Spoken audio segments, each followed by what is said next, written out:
Okay. Will, do you have a button at the bottom that says it says like guests with a little plus,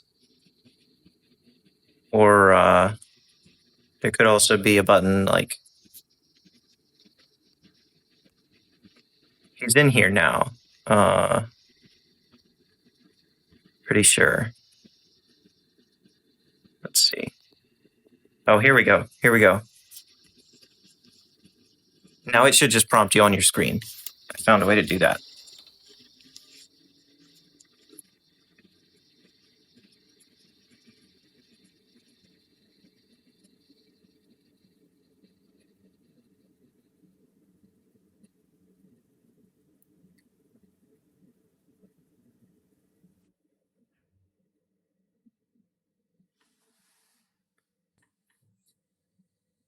Okay, we're making some progress here. Yay! I was starting to bite my nails there for a second. I just got to figure out the camera now. All right, I might try to give you the.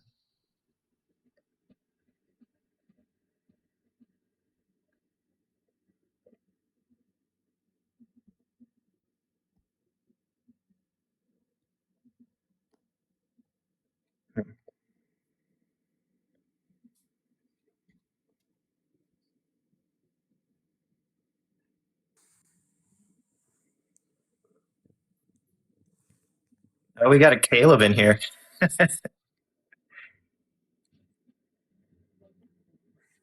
Welcome, everybody. Interview should be able to start any minute now. There we have it. Welcome, Will. May I call you Will? Yes. All right. I was trying to find a way to make your screen bigger. Oh, wait, it's right here. Wait, that's not bigger. All right. Hold on. I might have a solution for that.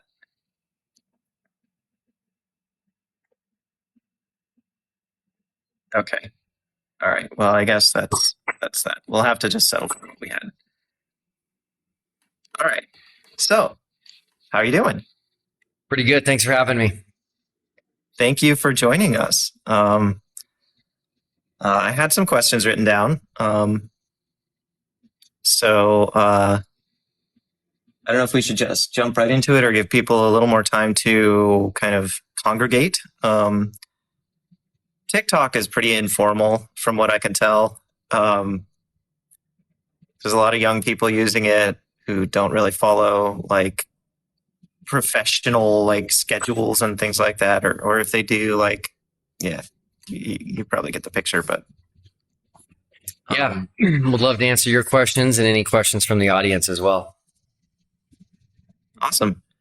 So maybe we'll make time for both here. Yeah. So if anybody presses like or shares the live, we would greatly appreciate that. And thank you all for joining us. So let's just start out with. Oh, by the way, I got my globe and I turned it upside down so we could see Antarctica on the top. I like that. As a little visual aid. All right, so let's start with traditionally when the subject of Antarctica is raised, flat earthers claim that it's like shrouded in mystery because like you're not allowed to go there. So I think you said in one of your videos that 2021 was the first time you heard of, or was it 2020? The first time you heard of flat earth theory, or like modern flat earth theory. At that time, did you have any thoughts about Antarctica and one's ability to visit? No, I didn't know much about Antarctica. I think I need to give the flat earth community credit for teaching me most of what I know about Antarctica. But I will say this, a lot of what I heard was not true. So when I originally figured out that the key to settling the debate over the shape of the Earth was in Antarctica, I was expecting to find it very difficult to get there. Flat earthers like to say that you can't go past like the 60th south parallel or 66th south parallel, or you can only visit like the tip of a peninsula there. And so I was expecting to just find, cruise ships that might just barely go down there. But I found multiple companies that fly major aircraft there. They fly very deep into Antarctica. And Antarctic Like Logistics companies. Expeditions. Yeah. Antarctic Logistics and Expeditions. Their main camp is right at 80 degrees south. They fly to 90 degrees south. And so it was a lot easier to get there than I was expecting, just based on what I hear from flat earthers. Flat earthers do like to say that you can't, privately and independently explore Antarctica, but that's true Yeah, for Caleb just said that in the comments. that's true for most of the planet. So it's not helpful in my mind. And so anyway, I was excited because I realized, okay, we can get to Antarctica, we can do this. And so that's how the final experiment was born. Awesome. That's a good point, that we can't do that for most of the globe. Like if you go into your neighbor's backyard, you can't just privately and independently explore that. Right. I might have tried to do that when I was a 5-year-old, but I learned pretty quick otherwise. Yeah. So seems like you expressed that like you did learn about about the Antarctica through your preparations for the final experiment. So one of the reasons, would you say it's fair to say that like one of the reasons it's difficult to go there is money? Yeah, definitely. I mean, first and foremost, I can see why there's not a good reason a lot of people would want to visit there. Why it wouldn't be at the top of their list. But yeah, it's definitely expensive to get there as well. So you've got, it's a land mass of ice, and so for example, for a plane to land in Antarctica, it's not like they can just find an airport and land on a concrete runway. They have to land on ice. So they have ice runways out there, which means the planes have to be specially fitted for that. Flying a plane from some country all the way to Antarctica is very expensive. So yeah, it's definitely not cheap. But in terms of this debate over the shape of the Earth, I'm committed. And I would hope and expect flat earthers would be committed as well. What's a little money to uncover the greatest conspiracy in the history of the world? Or in the case of two lucky individuals, what's no money? Right. Yeah, that's right. Yeah, I'll be paying for one flat earther and one globe earther to all expenses paid to get to Antarctica for the final experiment. Awesome. So, where do you think this misinformation about Antarctica started? I don't know if you'd have to speculate on that to answer or not. Yeah, I don't really know. My fascination currently with Antarctica is the crazy, wild, drastic difference between the flat Earth model and the globe model of Antarctica. So that's why, our logo shows the two different models of Antarctica. They look very, very different from each other. Something that I've been really working on explaining to people, which is really important, is that where the flat Earth model and the globe model really start to part ways is heading south of the equator. So if the globe model's right, when you head south of the equator, things start to get smaller. And so Antarctica, being as far south as possible on the globe, is at the smallest point on the globe other than the North Pole. Right there. But in the flat Earth model, when you go past the equator and you start going, further away from the center, which is south on that model, the flat Earth just gets bigger and bigger and bigger. So we've got a major size difference with Antarctica. We've got a major shape difference with Antarctica. And that also means we're going to have a sun difference in Antarctica as well. And so the globe model states that, because it's at the bottom of the globe, because it's at the South Pole, and because of the Earth's tilt, that the sun shouldn't set. And so that's referred to as a 24-hour sun, meaning the sun is in the sky doing 360-degree circles over your head in Antarctica during the southern summer. And so with the flat Earth model, with any flat plane model, by the way, you can't have that because Antarctica is so large, it encompasses all of the known continents and all of the known oceans on our world. And so the sun simply cannot do a 360-degree circle over your head. In fact, if the flat Earth model is accurate, the sun can't even be south of you while you are standing in Antarctica. And so I think this will be a pretty simple experiment to see which side is right. Yeah, should be. Yeah, there's so much like sociological intrigue that gets piled on top of it that at bare bones, it's really just like which direction's the sun right now. So I apologize for my hesitation here. I've never done any kind of official interview before, so thanks for your patience. Hopefully people in the audience have questions as well. I actually, as this is a side note, and maybe you have any thoughts on it, but I actually see a little bit of a parallel. This just now came to my mind. A little bit of a parallel between the reasons why it's difficult to visit Antarctica and the reasons why it's difficult to visit the moon. And I know that's a little bit of a different topic. Like a lot of people think the moon landing was a hoax or whatever, but at least according to the official record, it's my understanding that during their first visit, one of the first things that Neil Armstrong said to describe what he was seeing and experiencing was, what was it? Magnificent desolation. It's just a bare rock. There's nothing up there. There's no hospitability, nothing up there for us to survive. We have to bring with us almost everything if we want to survive there. So they stopped going because there was nothing there. There's a lot of science to do, but yeah, it becomes easy to visit places when a lot of people are there, right? When they start habituating civilization to visiting those places. What do you think about that idea? Yeah, I think there's definitely some validity to that, and we should also remember too that people, people love to get away from cold weather. So, yeah, especially as they get older, they like to move to warmer climates, and so Antarctica would be the last place they would ever want to move to or live there or even visit. So, yeah.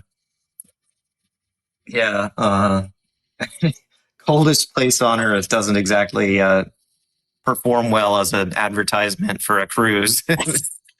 Right. All right. So I read online, I saw a little blurb online that you are a millionaire. Is that true? That is accurate. Yeah. All right. That's awesome, by the way.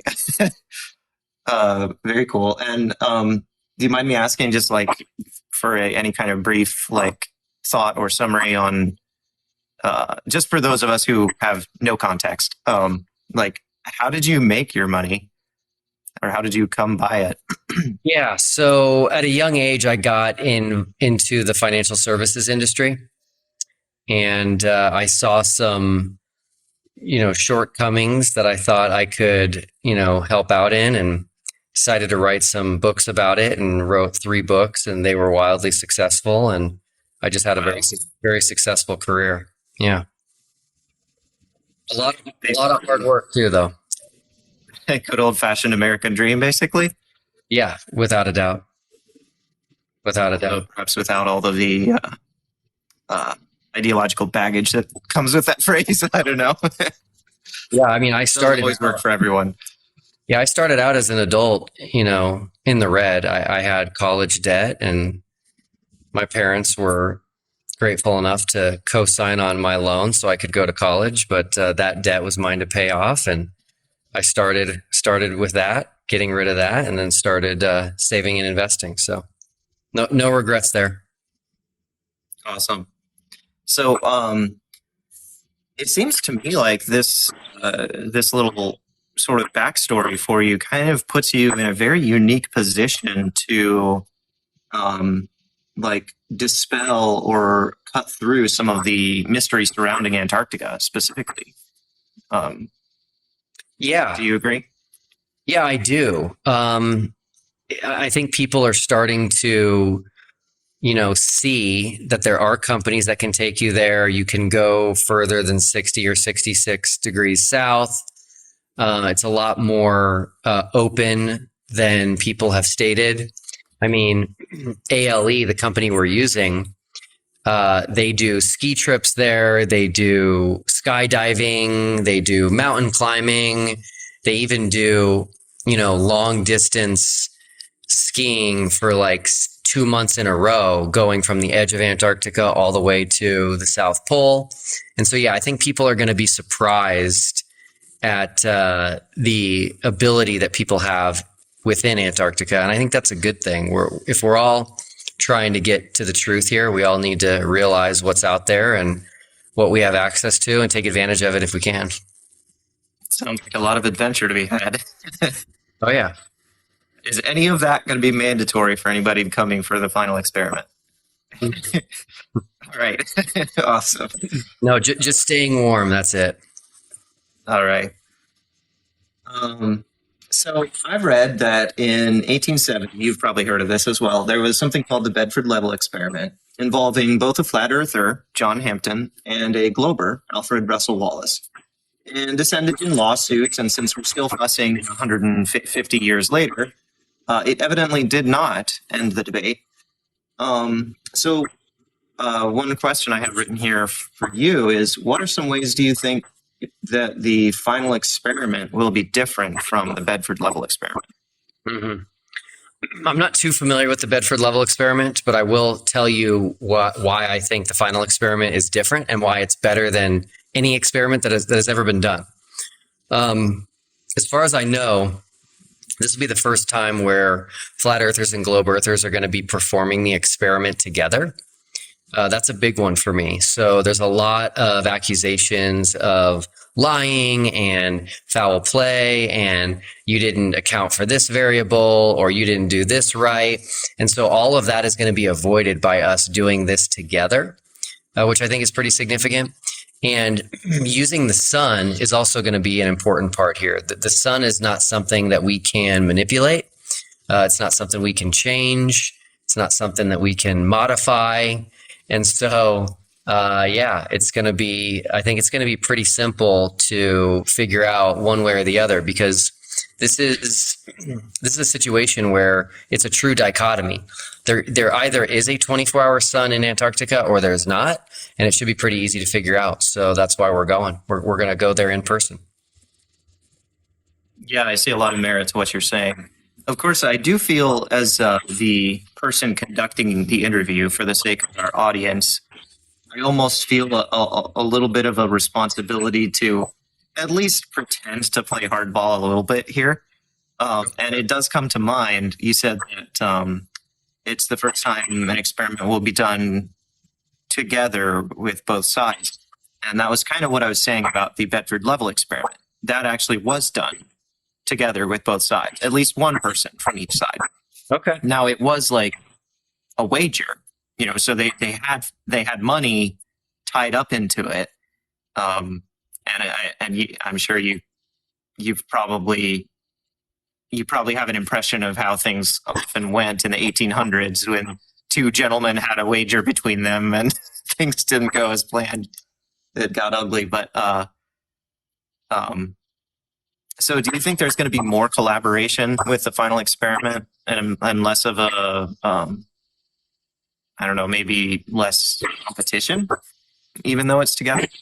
Yeah. So one difference is that, and again, I don't know too much about the Bedford Level Experiment, but I don't know if at the time there was this like, two prevailing popular opinions that were held by countless people on each side. And that is a difference here.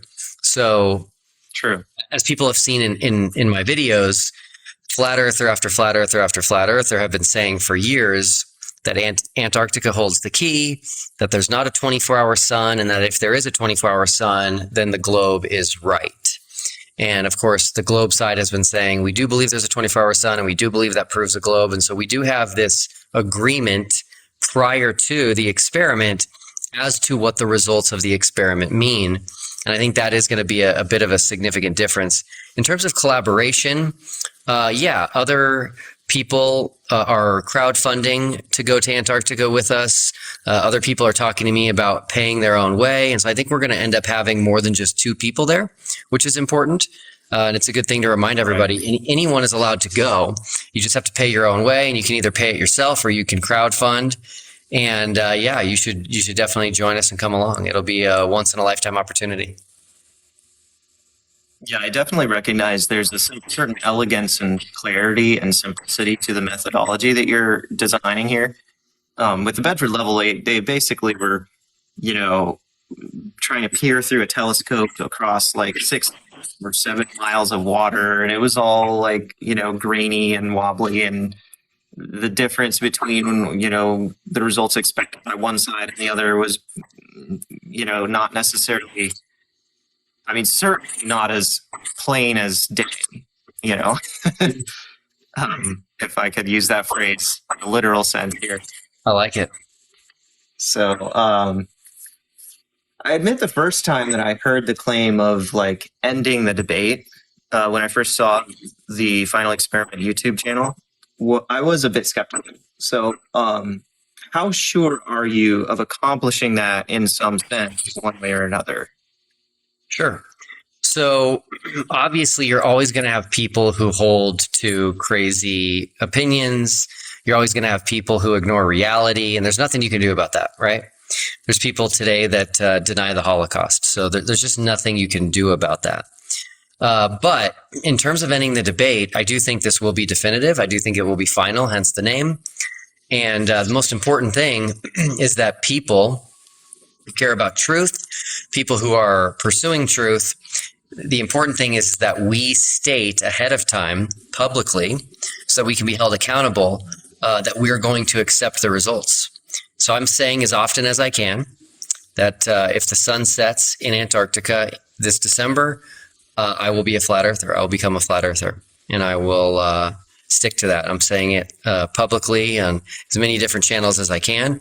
And the reason I'm able to say that is because I'm confident in my position. Number one, I do think we're going to find a 24-hour sun down there. But the second reason I'm able to say it, which is probably more important, is that I don't care about whether I'm right or wrong. I care about truth. And so whatever the truth is, I'm going to see it with my own eyes, and I'm going to accept it. Simple as that.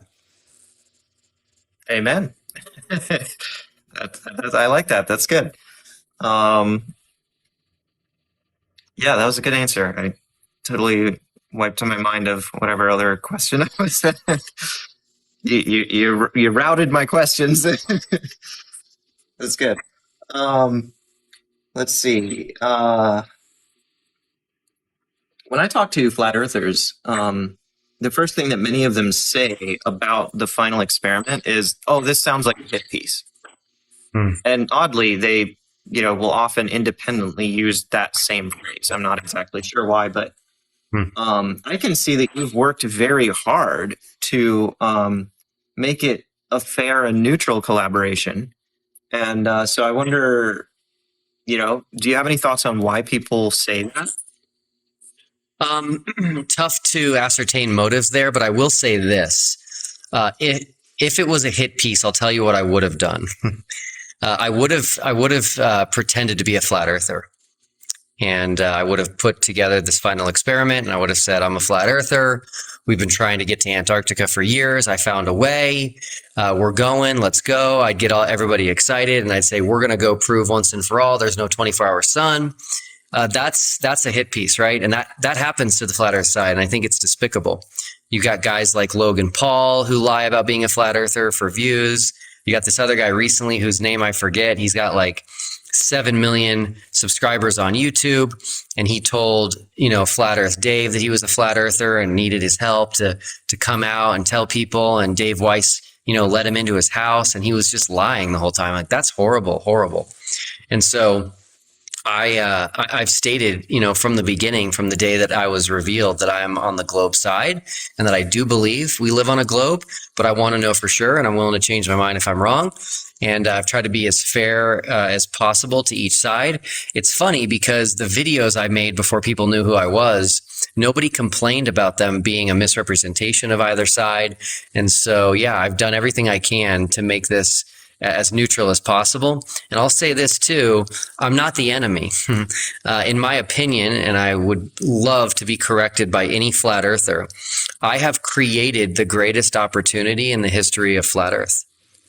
So if flat earth is accurate, and if they are lying about a 24-hour sun in Antarctica and hiding it, we're going to go expose it. This is going to get, in my opinion, the greatest exposure for flat earth in history. If the sun sets. Yeah. Now, you were mentioning people pretending to be flat earthers as a hit piece. And I actually saw somebody in the comments say something I was thinking. There was this thing by a YouTube channel called Reckless Ben. They do like basically pranks. From what I understand, I haven't seen much of their content, but they trolled Nathan Thompson pretty hard. He was featured in one of their video series, and he spent a long time with these people thinking they were flat earthers, like being recorded by their film crew, and it ended up being very embarrassing for Nathan. And so, it seems like maybe based on what you're saying, you would not necessarily condone that type of behavior from Reckless Ben. No, not at all. No, I think it's terrible. And I understand the hesitancy, and I understand the, trepidation, with these things that have happened. But again, that's why I've come out, as a glober from the very beginning. And I got my feet wet in the flat earth movement prior to me revealing myself as the man behind the experiment by going to the Dean Odell Greg Locke debate in Nashville. I was there in person, meeting some people. And I also had a discussion with Austin Whitsitt on Jeranism prior to all of this. And so people know who I am and where I stand. And so there's not going to be any surprises in that regard. Yeah. Very cool. So is there anything that, I guess that you've kind of probably answered this already, but I have written, is there anything you'd like to say to reassure people of your good intentions here? Yeah. So this isn't a money play for me. There's a lot of accusations of grifting in this space. I will make no money from this. I have no financial relationship with anyone. Our YouTube channel's not monetized. I'm not selling anything. I'm not raising money. I'm not taking payments from anyone. So I'm going to be out a lot of money.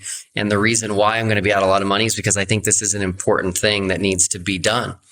I think that we can move humanity forward in this in a significant way, whether that's showing that that this globe idea is a lie and that this is a huge cover up. If I can, do my part in exposing that, that's going to help, move humanity forward. And I think the flat earthers should like that. But on the other side of the coin, if I'm able to show actually, no, there is a 24-hour sun, which does not work on any flat plane, and we do live on a globe, then we can stop talking about flat earth, and we can put our time and energy and resources into better things. So it's a win-win for me. Awesome. Yeah. So despite what you've said, I'm sure there will still be skeptics who try to attack your character here. Is there anything you think that a mortal man in your position could do or say to build that trust, which you haven't already done or said? The one thing I'd like to say is this. The cool thing about science is that it eliminates bias.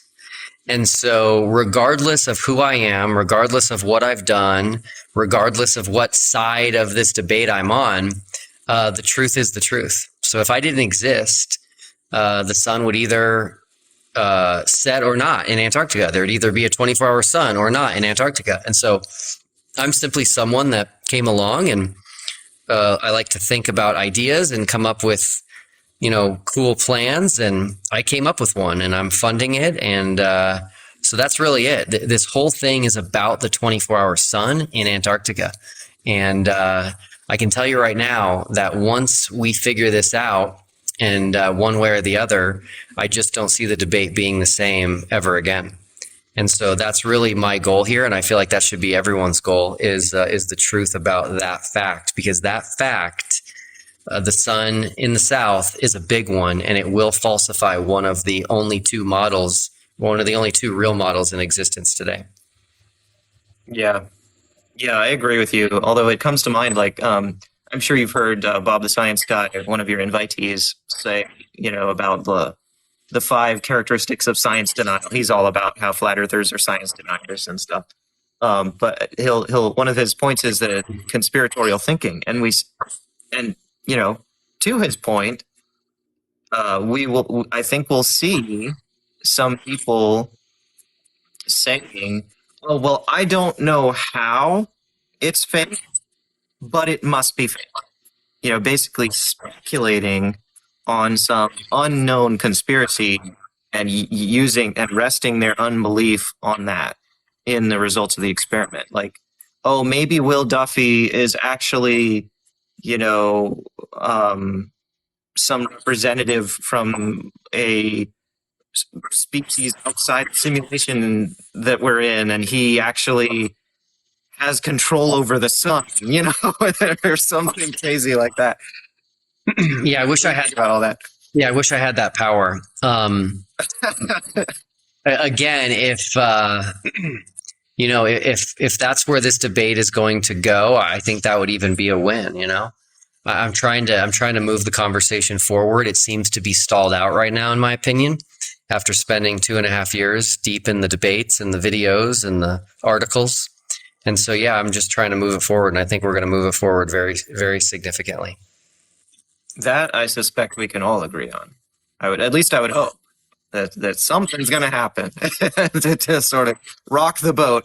Whatever it is, it's going to happen. All right. So at this point, I have a few more questions that I wrote, but I actually wanted to mention something from my comments. There was a user named Skywing who said, "Ask Duffy about the quiet time where they're not allowed to leave their tents between 2100 and 0600. He's fooling you all." So it's only flat earthers that are asking about this. And I would love for just one flat earther to give me the honest reason why you ask about this, because here's why I say this. That helps your side. That doesn't help the globe side. So the globe side is gonna try to show that the sun is up for 24 hours. And so this idea is being perpetuated by Dave Weiss, by Flat Earth Dave. And it's bizarre to me because this helps. This makes it harder on the globe side for the globe side's burden of proof. Both sides have a burden of proof here, but it makes it more difficult. So to me, this is something that if I was a flat earther, I would be excited about. Like, oh, great! The globe side's going to have an even harder time than normal to show that the sun doesn't set because of these quiet hours where you have to remain in your tent from 10 p.m. to 8 a.m. Here's the reality of the situation. I'm not an idiot, and I've already spoken to the company about this, and we are exempt from that. So when we get nice, yeah, it's like surprise. There's human beings involved with the coordination. It's like someone actually put some thought into this, and so yeah. After we get there, we will not be going to bed, and we will not be going into our tents for the full first 24 hours. After that point, we're probably all going to crash, but yeah, we will be outside, and we've got specific permission to do that. I wonder if there might be moments where for some people it will almost feel boring. 24 hours feels like a long time when you got nothing to do but stare at your camera or the sun.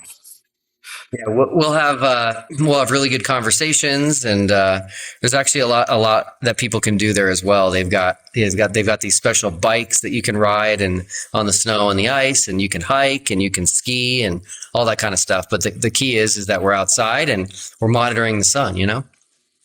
Awesome. Yeah, it sounds like there could be moments where it would almost be downright fun. um, or maybe even the whole thing will be downright fun. I would certainly hope so. Oh, I think so, without a doubt. So my last questions are kind of going into sort of looking forward. Well, I guess we have been looking forward a little bit, but from last I checked, we had no participation from the flat Earth side. I think Jeranism was like you said he was like in talks, and we were expecting him to get on the scoreboard very soon, right? Yeah, I expect him to be on the scoreboard in 2 days. On Wednesday, we have a scheduled interview. And that's all it takes to get on the scoreboard. Awesome. So, is he so far the only flat earther who has, seemed to want to participate on the scoreboard? That's right. Only one so far. Now that's the main scoreboard, right? Yeah, the main scoreboard is for the original 24 flat earthers and 24 globe earthers that I invited. And by the way, I did a really bad job at communicating this, but the number 24 was picked intentionally, and it's very special for the final experiment. Here's why. The experiment is being done in the year 2024, and we're going to go see whether or not there's a 24-hour sun. And so we invited 24 flat earthers and 24 globe earthers to participate. That's clever. That is that. I'm a numbers guy, so I'm always thinking about numbers. And yeah, so any of those 48, all they have to do to get on the scoreboard is interview me on their channel about the final experiment. And if they don't want to interview me, or they don't have a channel set up for interviews, they can just make a public suggestion as to how to make our experiment of whether or not there's a 24-hour sun in Antarctica a more robust experiment. And the purpose of that is to just make sure that people don't just want to wait and make excuses after the fact. If people are worried about something, if people are concerned about something, great. I want you to be worried about things. I want you to be concerned, and let's fix those ahead of time. Let's fix those ahead of time. So if you're worried about, the sun going behind the clouds, tell me that and say, hey, Will, I'm worried the sun might go behind the clouds, and so here's my solution for that. Or I'm worried there's a second sun that we don't know about in Antarctica. Here's my solution to determine if it's the same sun that we all see during the day, or if it's a different sun. We need to head these off at the very beginning. And so if you make a suggestion which will make our experiment better, that'll get you on the scoreboard as well. That's the nature of collaboration, right? Yeah, that's right. Absolutely. And of course, the other way to participate, if for those 24, or I should say 48 people, is to actually go, right? Like, so yes. Yeah. If you sign up to go with us to Antarctica, you're absolutely on the scoreboard. You're at the top of the scoreboard at that point. Yeah. Now, because I'm not one of the 24 Globers, this interview doesn't count for the main scoreboard. Is that right? Correct. But we added a bonus scoreboard just recently. And so we have an interviews tab on our website, and that's keeping track of any interviews by anyone. And I said I was going to do that in our The Man Behind the Experiment video. And so your channel and this interview will be added to our website shortly. And that current scoreboard, I believe, once we add yours, will be 9-1, meaning I've had 9 globe earthers interview me about the final experiment and 1 flat earther interview me about the final experiment. All right. So so there's Jeranism, we're hoping will get on the main scoreboard, and then there's that 1 flat earther who already interviewed you. That's right. And that's it? No other participation so far? That's it. Yep. No other participation. Is that disappointing to you? It definitely is. Yeah, it definitely is. I had more communication with flat earthers prior to my identity being revealed than afterward. So I don't know. I'm still going to give them time. There's still time. We So they all kind of ghosted you once you outed yourself as the guy behind this. pretty much, yeah, pretty much. Wow. I see what you meant about the first part of the experiment and how we're watching everyone's reactions to the situation develop. Yeah, a lot of people forget there's something called social science. So check it out. This is a true experiment in many ways. Yeah. See, there's layers to this, but not the kinds of layers that flat earthers say. They think there's trickery going on to deceive people, but in reality, it's just layers of things that you've thought of that they haven't. Yeah, I put a lot of thought into this, and it's also good to know who actually believes what they're saying, who's willing to change their mind, who's really in the search for truth. And so, yeah, we're trying to cover all of our bases here. So Awesome. So I hear that, well, you mentioned earlier that you were basically a financial guru, if I can use that phrase. And I hear that you are also a husband and a father, but not only that, you're also a pastor of a church. Which of these roles is most important to you? which role specifically? Well, guy behind the experiment, Glober, financial guru, husband, father, and pastor. Definitely husband and father at the top of the list. And there's nothing close after those two. I've been married for just about 19 years, and I've got 5 kids, and my wife and my kids are my everything. So I would never do life differently. So yeah, they're all number one in my book. After that, being a pastor was not something that I saw in my future. That happened with some unfortunate circumstances. It kind of fell into my lap. We had a church that we just loved. The pastor was one of my best friends, and he unexpectedly passed away in September of 2021. And that was just devastating. It was devastating for me, losing a good friend. It was devastating for my family, losing our spiritual leader. And we began the process of finding a new church, which is not easy to do when you've been plugged into one for over a decade and your children had never been to another church because they were born into it. And I found out from his wife, so his widow, that he had mentioned to her on numerous occasions that he had hoped I would take over his church one day when he passed away. He was on the younger side. He was in his early 60s. And so that was nothing that he ever made public because he didn't expect, he expected to be living for a lot longer than that. So when she told me that, it was, like, wow, it was incredible to hear that. And I was like, man, is this really what I should do? And I did feel a calling. And so I answered the calling and took over the church. And it's no easy task. And it hasn't been easy, but it is fun. There's people that are, interested in hearing from me and having me teach the Bible. And so I really do enjoy that as well. All right. That's awesome. I mean, it's unfortunate that your friend passed away. Sorry to hear that, but it sounds like there are some positive things that can be gleaned from the situation at least. And yeah, you got to make the most of it. So you definitely got to move on, and we've done that as best as we've could. So, well, thanks for sharing. So do you think that any of these things that are more important to you than, being the final experiment guy, influence how you approach the topic of flat Earth or how you approach the final experiment? Yeah, that's a really good question. The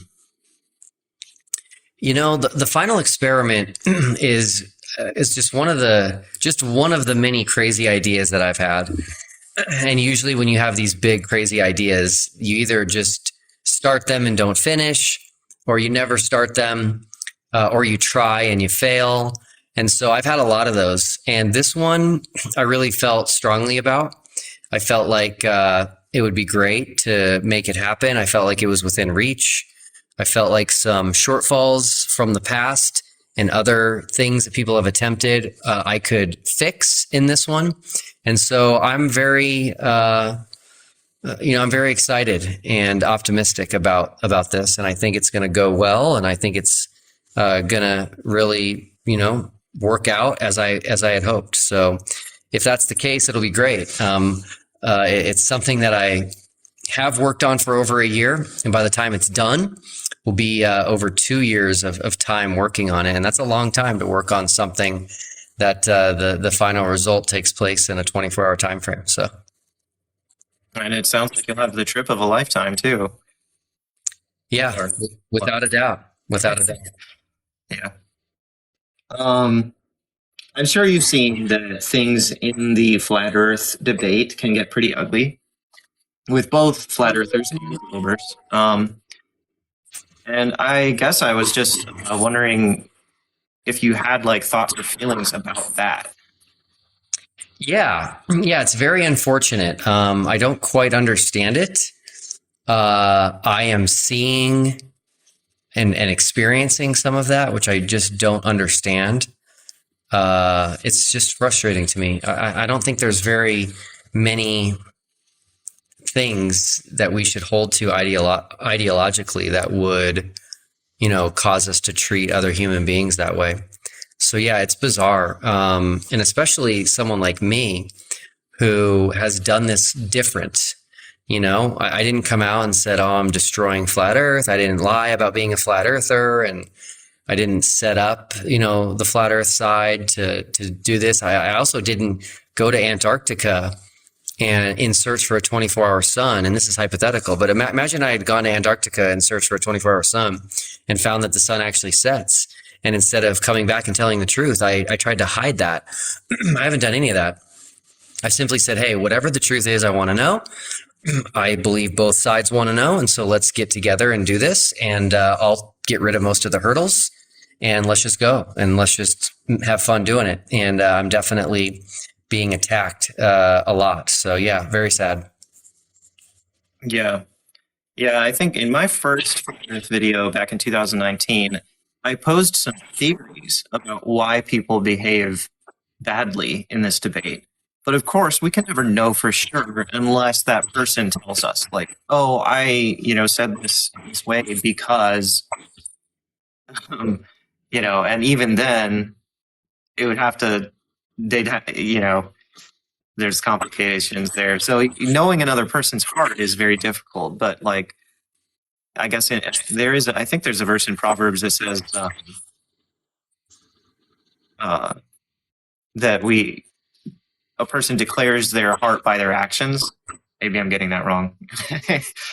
This is just coming to my mind.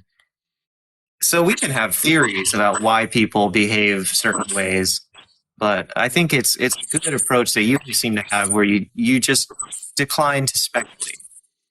Right? Is that kind of accurate to say? Yeah, it is. It is. It's always going to be difficult. When someone wrongs me, I used to, wallow in that and feel bad for myself. And then my amazing wife taught me, no, that's not what you do. When someone wrongs you, you take a note of it and you make sure you never do that to someone else. And so the longer you do that, the better person you'll be to other people. And so that's kind of what I do at this point. That's good.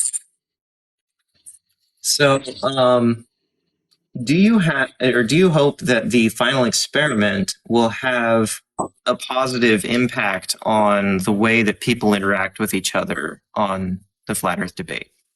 Yeah, I would love that. I'm not sure if we'll be successful in that regard, but maybe we will. People probably can't imagine a flat earther and a globe earther being together in Antarctica, maybe even together in the same tent. And if something like that happens and they see a video of just, two people being kind to one another and having great conversations and, breaking bread together, maybe that could do that. And I think that would be awesome. Yeah. By the way, I don't know. Oh, sorry, go ahead. Oh, I was just going to say it can be very discouraging to like see, hope for that sort of thing to happen and then see it happen over and over. And so we try to keep hope, I guess. But what were you going to say? Yeah, I was just going to say, I don't know if you want to ask me any questions from the audience, but I've got about 5 minutes. Oh, thank you for the heads up there. Yeah. Let me just real quick, because I've got like one more that I wrote down. Awesome. One more heading, a couple, I guess. And I really want to ask you these, so I'm going to prioritize that. I also have a heart for making peace between globers and flat earthers. For me, it ties back to someone I knew in my church in 2019. So I wonder, is there someone you have in your heart and mind when working on the final experiment? I don't. It's a group of all of us, really, is who I have in mind. When I watch, the debates, and when I see the heatedness and when I see the hatred that people have, and treating each other poorly, that's really who I have in mind. I really want this to somehow benefit as many people as possible. I really want it to benefit humanity if possible. And like I said in the beginning, to just really move this conversation forward in a meaningful way. And if possible, just completely falsify one of the two sides, one of the two models. Awesome. Well, this is perfect because I just finished all the questions I wrote.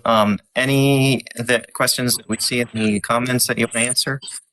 I haven't seen any, so you'd have to ask them to me or highlight them or something. I have kind of a one-track mind, so I haven't been taking note of any. I did write down that one I saw in my comments before the live. Let's see.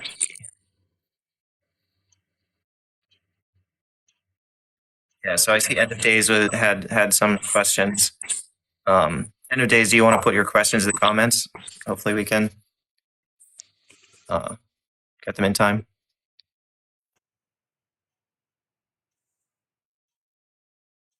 Why not do some experiments while you're there, like celestial navigation? Oh, that's from Professor Nixie. He's a good guy. Okay, so I don't believe we'll be able to do celestial navigation because of how far south we'll be. But other people have other experiments that they'd like to do while we are there. And so that's going to be encouraged. So, for example, a guy on YouTube named Critical Think would like to go to Antarctica with some scales to take some measurements. And I think that's going to be great.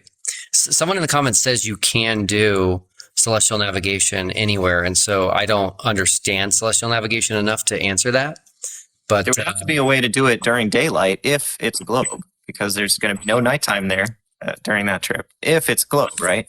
Right, exactly. Yeah, a lot of people have been saying that we should look at the rotation of the stars. And my response to all of them is the same. As soon as we see stars, there's no point in looking at the rotation. That means the globe model has been falsified. Yeah. So there's somebody saying, how do I contact you? Because I guess they have more questions. The easiest way is...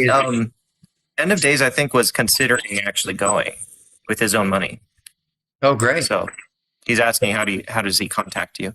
Best way to contact me is just through our website. There's a contact us button, and then I'll respond and you'll have my email and you can send me an email. That's the best way. Awesome. JC says, please bring 360 HD camera with you to set up high for 24/7. We will be definitely bringing multiple 360 degree cameras. Awesome. By the way, End of Days, I believe, is crowdfunding.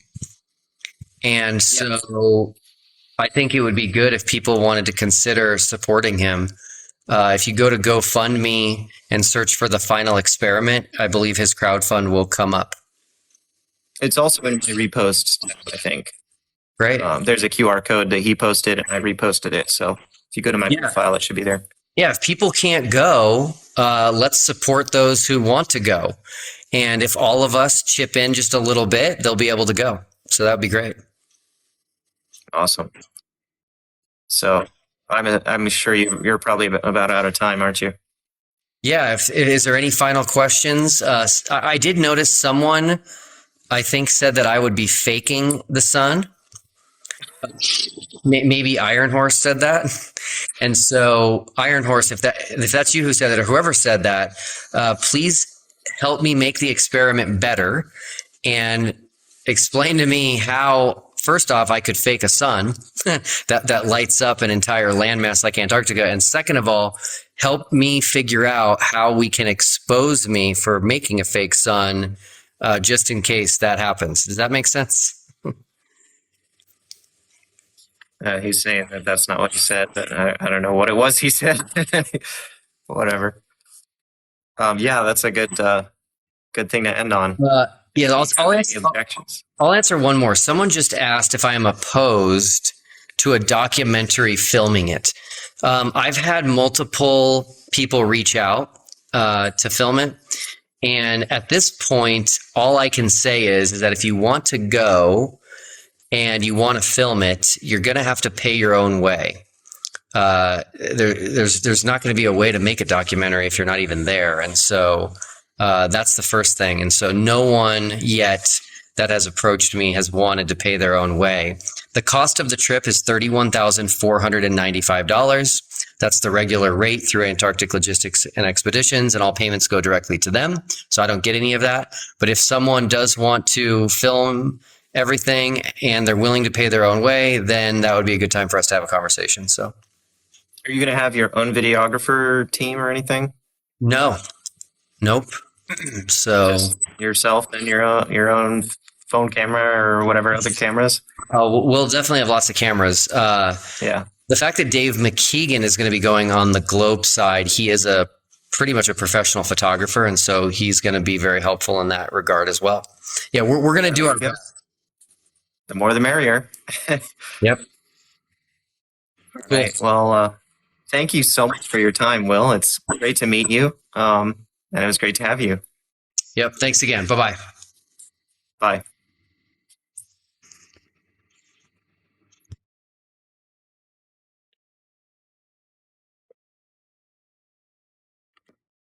All right. Wowee. That was interesting. So I guess I could stay on for a little bit. I'm not going to go for much longer, but let's see who might be. Okay, we got end of days requesting.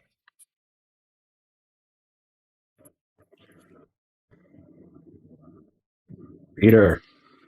Hey, how's it going? Hello. How you doing? I'm good. How are you? Can you hear me? You just said. Yes, I can hear you. Can you hear me? Okay, cool. Yeah, I can hear you. Can you hear me now? You remember Yes. You remember the old Verizon? Was Verizon? Verizon? Was it? Can you hear me now? They would say. Verizon. No, Verizon. Oh, yeah. Yeah, I know the cell what you're saying. company. Yeah. Yeah, it was too bad. I mean, I wasn't going to interject. I wanted to ask Will some questions over since he was there, but I know he had to leave, and I know you didn't want anybody up there. But Yeah, I was it trying was to just, keep it was just too much. it It was just too much to ask in the comment section. Plus, I'm limited to characters, and so I'll just email him because he's the one that I had contacted through email, and he referred me over to Stephanie, who's at Antarctic Logistics. Okay. So, yeah, and she gave me all the personal forms and the medical forms, which I submitted to her. And once I'm medically cleared, then I'm all good. Awesome. You're going to have to share as much as you can with all of us. Oh, I plan to. I'm just like, do you have any suggestions on what I should bring, like as far as a camera and compasses and like what type of? I mean, I don't know. I have no idea. I've never been anywhere outside of Chicago. And it's, I mean, I You have. know what I think would be cool to have there is a sextant, but I guess you'd have to learn how to use one. It's not too hard to learn. You basically just look, you make sure it's level. If it doesn't have like a bubble level on it, then you can put it on something flat that does have a bubble level, and then you look through the viewfinder and like you'll see like a split image because there's mirrors involved, and you can move the arm of the sextant to point it up or down, and like it'll slide one side of that split image, so you can line it up with like horizontal, and then you can compare the angle, and it'll give you a reading.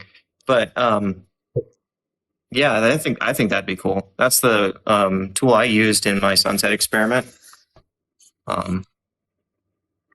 So that's just something that came to my mind. You don't have to bring one or whatever. What does the sextant do exactly? Like, It just measures an angle. So if you set it level, like I said, then it's measuring the altitude angle or the elevation angle of something, whatever you pointed at. Now, Bob the Science Guy did an experiment recently where he turned one on its side. So you can measure the angle between basically any two things, formed from your vantage point. Picture it like there is a low quality substitute, like from much more ancient times. There was something called a astrolabe, but even before that, there was like you could use a protractor and a plumb line. Have you ever seen a protractor? You know what I'm talking about? Like yeah, like in math class and stuff we used to use. Yeah, so if you tie like a rock on a string to the center point of that plumb, or the center point of that protractor, then the rock will hang straight down, right? And if you turn the protractor, you can look along the straight edge at something, anything, a star, the sun, the top of a tree. And then if you turn and look at where the string is hanging, it will point to an angle. And you can use that to measure the angle of the thing you're looking at. A sextant works on a very similar principle, but it's much higher precision. Okay. So I don't know if that answers your question or not. Well, and then someone was mentioning in the comments too, do you know if they make a camera that goes in a 360-degree view, like around in a, Do you mean like it turns, or like it just has full 360? No, not full 360, but it actually will turn, like maybe with the sun as it goes, and it just follows it. I don't know if that even is a thing. I think they've made tripod mounts that do that, like something you put on your tripod, and then you put your camera on top of the thing, and then that thing will turn. There have been time lapses of the 24-hour sun in Antarctica taken that way, and I think I saw somebody mention that that people who go this time should take one of those too. But yeah, there are tools like that. Yeah. So yeah, I mean, I'm gonna have to get a lot of stuff. I mean, with as far as the camera, the compasses, if I even can get a sextant, which I don't know where, and then clothing. And I just bought one off Amazon. It was just like, I think $70. Yeah. I mean, I've never used one, so. You don't have to. It was just something that came to my mind, like, oh, that would be cool. Of course, you've seen how much, like when I did my sunset experiment, every time a flat earther has ever looked at it, they have completely ignored the sextant. They don't like scientific tools. They don't like numbers. They don't like measurements. They like to just look at pictures, Yeah. So it might be a total waste of time to use an actual scientific instrument like a sextant. Yeah, I wanted to ask him so many questions, and I'm just like, oh, man. So now I'm going to have to. I'm sorry. It's okay. No, it's not. No, man, it's not your fault. But yeah, so I'm going to have to write him a paragraph full of questions. Let's see, what are some of these comments saying? What in the world had to be flat for a laser to work on battleships? What? We got Prometheus in here. He's not even. It's Prometheus has always confused me on whether or not he's technically a flat earther, because he says I'm not a flat earther, but then he'll say things like the Earth is flat. Yeah.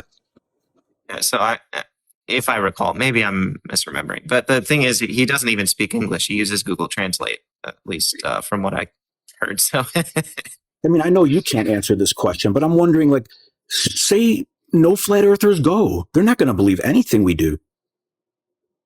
there was a video Will Duffy just recently published on the Final Experiment channel addressing specifically that. He was saying basically, like, if no flat earthers go, no flat earthers participate, what does that mean? And at that point, that would become the result of the experiment. Like he was saying in my live just a minute ago about social science, the layers of the experiment.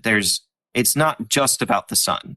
It's also about honesty and about like who's willing to commit themselves to their own rhetoric and follow the evidence to the inevitable consequences. So if no flat earthers go, if all 24 of them turn down the all expenses paid trip, then that'll say something. Someone had said to me in the comments, not here, but in another live, they said, the flat earthers are just going to move the goalposts when you get back from Antarctica. And I said, when I get back from Antarctica, I said, I'm going to tear down their goalposts. You always like to play with those analogies, don't you? Yeah. But yeah, so all I mean, it's going to be a good experience. So I won't take up too much more of your time. I know you're busy. You just got done with all that work that you did with your move and all that. So yeah. If anybody wondered why I wasn't live for like 3 weeks or however long, it's because my wife and I were packing to move. So that's been kind of an ordeal. We're still not like in any permanent location at the moment, so we're not out of the woods yet, but we were at least able to coordinate this, and I'm happy about that.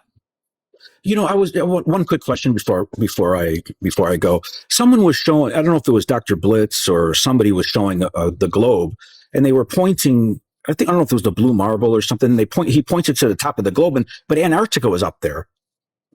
How would that be?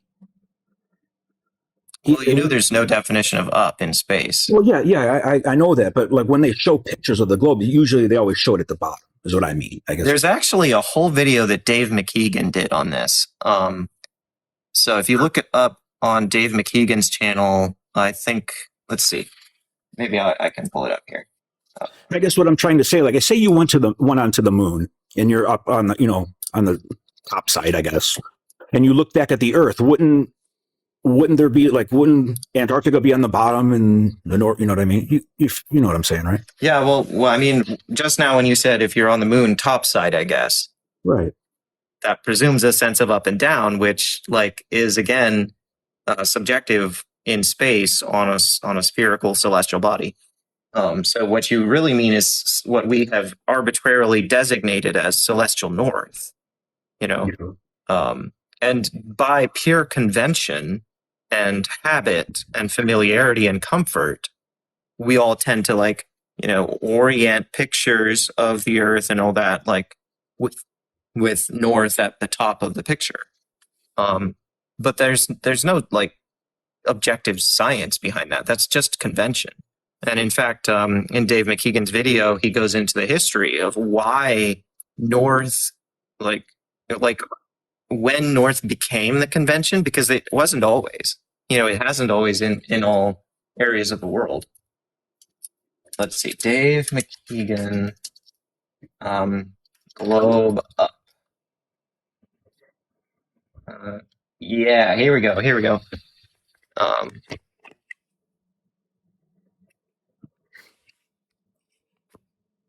Right here, Oh. top or bottom. How can we stick to the bottom of a ball? Up and down confuses flat earthers. That was 1 year ago. Maybe I watched chicken? this video recently, and it was brilliant. He explains it very well. Yeah, because a I lot of think that people, was the one. a lot of people like to say that, oh yeah, the planes take off in the U.S. and they land upside down in Australia. And I said, you know what? I said that's so ridiculous. I said everybody knows that planes take off in Australia and land upside down in the U.S. You know, I mean, everybody knows Yeah. that. I mean, that's just common knowledge. Yeah. All right, man. So They used to call people who lived in Australia antipodes. antipodes. I've heard of antiquities, but not antipodes. I know what Antipodes. It means like anti, meaning opposite, and podes meaning feet. It's the Latin or in root for Greek, feet. podi. Or in Greek, podi is foot, like a podiatrist. Podi. Yeah, it's related, I'm sure. So like antipodes would mean somebody who's got their feet on the opposite side, like they're upside down. Oh. And that's the term that they were using in like the medieval period for someone who lives on the other side of the globe. Okay. I'm really excited about this. I can't believe it's 6 months from now, more than that. And we haven't even been through 6 months of this year. So we got another 6 months to go until we get there. Yeah. Yeah. Better prepare well. What are we going to eat? Where are we going to eat? Where are we going to where are we going to plug in charge our phones? There's just so many questions I have. So. Well, I don't have any other guests requesting, and it's getting kind of warm in our rental place here because I had to turn off the AC because it's too loud. Oh. So I guess I should probably say goodnight to you guys. All right. Well, thank you for having me up, and I will email Will, and I'll go from there. I guess. Any last minute flat earthers want to have any like quick cordial debate or anything? I might delay for a flat earther. Do you want me to drop? You want me to drop down? We'll see what happens. I don't know if I think Iron. I mean, if it does Iron Horse want. Well, actually, I don't know. He's just asking. I'm not entirely sure if Iron Horse is welcome or not because of what he said on my live last time he was on. Oh, really? Okay. Yeah. Yeah, I've heard him, and all he does is deny everything. So, yeah, no matter what you tell him, he wants to be He right. wasn't unkind to me, but he followed my rules in my live. But yeah, he said something objectionable that makes me not want him up here. Oh, JC Man says, Peter, love your globe in the back with Antarctica on the top. Thanks. Oh, that's right. Iron Horse said he's at work, so he can't. Yeah, but he can sit there. He's at work, but he can sit there and type in comments. Though he's not at work now. Well, I mean, that could be quite understandable. I'm not going to make any assumptions about that. So, all right, last call for any chill debate or anything before I. Well, I know what is gaslighting. What is that? Okay, so the term gaslighting actually originates from a movie in the 1950s, I think. It was called Gaslight. Gaslight movie. Oh, 1944. There was a British version and an American version. I think the American version starred Vincent Price, if anybody knows. Oh, yeah, I know. Yeah, he was, and he did the Michael Jackson Thriller. I think he was the voice. Yes, that's right. Mm-hmm. So yeah, that movie was very impactful on culture. It was I guess in modern terminology, you would say it became a little bit of a meme. Not in a like funny laughing meme kind of way, but like people would reference it a lot, kind of like there's other examples. Anyway, in the plot of the movie, there's a woman and her husband, and the husband is basically trying to make the woman question her own sanity by changing things in the house and stuff, like while she's there and while she thinks he's not there, things. And in particular, like the reason for the title of the movie, there were like gas lamps that would like dim and then get brighter again, and she kept noticing this and like trying to tell him about it, like, hey, our gas lamps are getting dimmer sometimes. And he would be like, no, you're just imagining it, so he was basically denying her experience and trying to make her feel like she was going crazy. That's where the term gaslighting came from, is that movie. Because that's what it is. When someone tells you that what you know to be true or what you have seen or experienced is just not true, especially if it's something they did to you.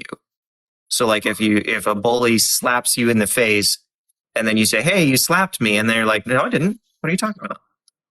That's gaslighting. It's a very rudimentary example, but you get the point, right? Yeah. It's better that like when you explain something to me verbally versus like texting it to me. It's better, like I understand it better this way. Yeah. Yeah, I'm more of a visual learner. So, yeah. Oh, we just got a few people. That's why I enjoy your content, because then I can watch and see how you're talking, interacting with people, and that's why I enjoy it. Oh, thank you. Yeah. I'm going to give one last call for any flat earthers who want to debate. I might stay on for that, but otherwise I'm going to say goodnight and close this out. Okay, sure.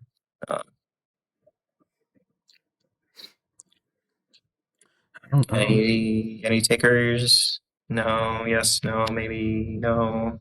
Probably not. If they haven't come up by now. Yeah, seems like I know. We've only got 16 viewers at the moment anyway. So, all right, guys, thank you so much. It was a lot of fun. I will try to have the recording up soon. And I hope you all have a good night. Okay, one more thing. If you can put this in 2 parts, you're live. Because you can only put like, I think 30 minutes at a time. I think. Yeah, I'll have to see what I can do on TikTok. Okay. I was going to put it on YouTube first and then see what else I could do. All right. Have a good night, and thank you for having me up. I appreciate it.